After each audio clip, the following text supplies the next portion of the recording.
TC YouTube channel එකට අද ඔයාලට ගෙන දෙන වීඩියෝ එක තමයි TV දෙරණ අපි හැමෝම දන්න YouTube නාලිකාව මාසයකට කොච්චර හොයනවද කියලා. මේකෙන් ඔයාලට දලා දවසක් ගන්න පුළුවන් YouTube කරලා කොච්චර හොයන්න පුළුවන්ද කියලා. ඔයාලා මුලින්ම කරන්න ඕන Google එකට හරි Chrome එකට හරි ගිහලා ගහන්න social bait කියලා. එතකොට මේ උඩින්ම එනවා මෙතන මේ site එකක් තියෙනවා. ඒ site එකට ගියාට පස්සේ ඔයාලට ඕනම channel එක මාසික ඉන්කම සහ channel එකේ ඕනම දෙයක් දැනගන්න පුළුවන්. ඔයාලට අද ගෙනලා තියෙන එකෙන් මේ TV දෙන්න YouTube නාලිකාව තියෙන. ඒකේ මාසික ආදායම. ඔයාලටත් මේ වගේ තියෙන channel එකක් හදාගෙන සාමාන්‍ය ගණන් මාසෙට හොයාගන්න පුළුවන්. නිකන් එක එක ඒවා කරනවට වැඩිය ඔයාලටම කියලා තමන්ගේ YouTube channel එකක් හදාගෙන ඔයාලට සාමාන්‍යයෙන් මාසිකට 20000 30000 හොයාගන්න පුළුවන් මුල් කාලේ. පස්සේ ඉතින් ඔය ඒක AdSense වලින් එහෙම ලොකු ගණන් හොයාගන්න පුළුවන්. අපි මුලින්ම ගිහිල්ලා බලමු කොහොමද එයාලගේ මාසික ඉන්කම් එක කියලා. ඒ කියන්නේ channel එකේ කොහොමද මාසික ඉන්කම් එක කියලා. මුලින්ම ඔයාලා මේ වෙබ්සයිට් එකට ගියාට පස්සේ ඔයාලට උදීන්ම පේනවා විස්තර. ඒ කියන්නේ ලංකාවේ ඉස්සලාම තියෙනවා මේ ලංකාවේ නම් popular creatorsලා. පළවෙනියට ඉන්නේ wild cookbook. ඊට පස්සේ TV දෙන්න තියෙනවා, සවන් වාහිනිය තියෙනවා, ඔය වගේ එක එක ඒවා ටිකක් තියෙනවා. මේ ටික තමයි ලංකාවේ උඩින්ම තියෙන ටික. ටෙස්ට් වලට යටින්ම දැනගන්න පුළුවන් පිටරට තියෙනවා. ඉතින් TikTok creatorsලා ඔයාලට මුලින්ම ඔක්කොම දැනගන්න පුළුවන් total creatorsලා ඉන්නවා මිලියන 90ක්. ඕකෙම. ඊට පස්සේ YouTubeලා ඒකෙන් ඉන්නවා මිලියන 68ක්. ඒ කියන්නේ වැඩියෙන්ම දැනට ඉන්නේ YouTubeලා. ඊට පස්සේ Instagramලා මිලියන 11ක් ඉන්නවා, TikTokලා 1.5ක් ඉන්නවා. Twitchලා 7.3ක් තියෙනවා, Facebook තමයි අඩු ප්‍රමාණයක් ඉන්නේ 1.8 ගාණක්. TikTok අතර වගේ තමයි යන්නේ.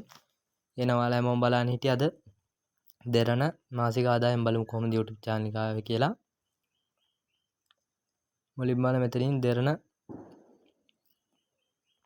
ඉතින් මෙතනින් ගියාට පස්සේ උඩින් මෙතන සර්ච් කරලා ගන්න පුළුවන්. මෙතන තියෙනවා දෙරණ TV කියලා. අපි බලමු ගිහිල්ලා TV දෙරණ එකේ කොහොමද මාසික ආදායම කියලා. මෙතනින් ආවට පස්සේ අපිට මෙතන ඔක්කොම පෙන්නනවා. subscribeලා විතරක් ඉන්නවා මිලියන 5.7ක්. TV දෙරණ වල views තියෙනවා බිලියන 5.6ක්. හරිද? ඒතර වීඩියෝස් දාලා තියෙනවා 35000ක්. මෙයාලා YouTube කරන්න පටන් ගන්න තියෙන 2012 ජනවාරි 26.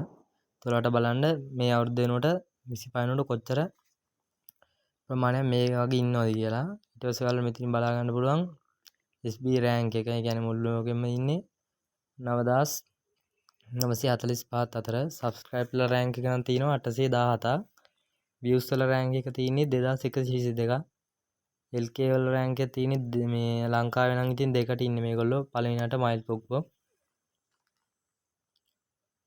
ඊට පස්සේ ඔයාලා හැමෝම බලන්න හිටියත් බලමු කොහොමද මාසික ආදායම කියලා. subscribeලා ඉන්නවා last 30 ඒ කියන්නේ ගිය මාසෙ විතරක් 60000ක් වැඩි වෙලා තිනවා. views කියලා තියෙනවා මිලියන 72ක්. ඔන්න අපි කවුරුත් බලන්න හිටපු මාසික ආදායම. මේ තියෙන monthly income එක තමයි earning එක $18000ක් සහ මේ 289000ක් අතර. කියන්නේ මෙයාලා අවම හොයනවා මාසෙට $18000. ඔයාලම හිතලා බලන්න $18000 කියන්නේ කීයද කියලා. ඒක $18000ක් හා 289000 ගාණක් අතර. හරිද? ඒකට බලන්න කොච්චර ගාණක්ද කියලා. මේ තියෙන්නේ යාලා අවුරුද්දට හොයන ගන්න $200 මේ 210000ක් හා 3.4 මිලියන ගාණක් අතර. මේ අවම ගාණම නෙවෙයි මේ මැද අතර ගාණක් ඉන්නේ. අපි බලමු මාසෙට හොයන ගාණ මේ අවම ගාණ කීයක්ද කියලා. බලමු 18000 කැල්කියුට් කරලා කොහොමද මාසෙට හොයන්නේ කීයක්ද කියලා. ඔයාලා කැල් එක ඕපන් කරලා මෙතන ටයිප් කරාට පස්සේ බලමු 18000 දැන් නම් ලංකාවේ යන රේට් එකත් එක්ක ඩොලරයක් කියන්නේ 290කට. බලමු 290 ටයිප් කරලා. ඔන්න දැක්කද? යාලා මාසෙට අවම හොයනවා රුපියල් මිලියන 5ක්. ඉතින් 52,20,000ක් හොයනවා මාසෙට. ඒතර ඔයාලා හිතලා බලන්න මේගොල්ලෝ YouTube නාලිකාවෙන් මෙච්චර හොයනවනම් අනිත් ඒවාගෙම තව කොච්චර හොයන්නේ නැද්ද? අපි අනිත් ඒ වගේත් ඉදිරියට වීඩියෝ වල ගෙමු කොහොමද මෙයාලගේ මාසික ආදායම දැක්කනේ. මිලියන 5ක් හොයනවා. මිලියන 5ක් කියන්නේ ඔයාලත් ඉතින් සාමාන්‍ය YouTube channel එකක් හදාගෙන පොඩි ගේමක් ගහගන්න පුළුවන්. අද වීඩියෝ එක නවත්තනවා. ඔයාලට ගෙන්නලා තිබුණේ මම TV දෙන්නගේ මාසික ආදායම කොහොමද කියලා.